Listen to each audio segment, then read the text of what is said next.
नमस्कार, लोकसंदेश न्यूजमध्ये आपले स्वागत। मी स्मिता यादव। पाहूयात काही विशेष घडामोडी।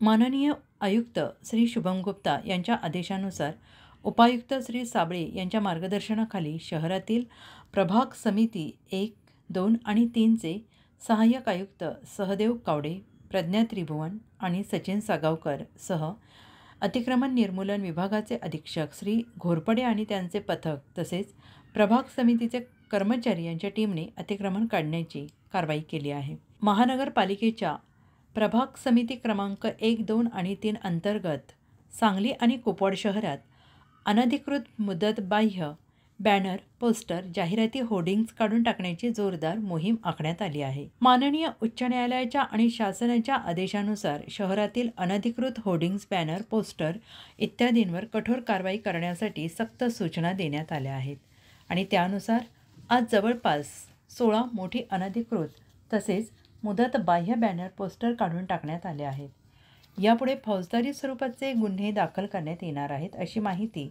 सहाय्यक आयुक्त सहदेव कावडे यांनी दिली आहे।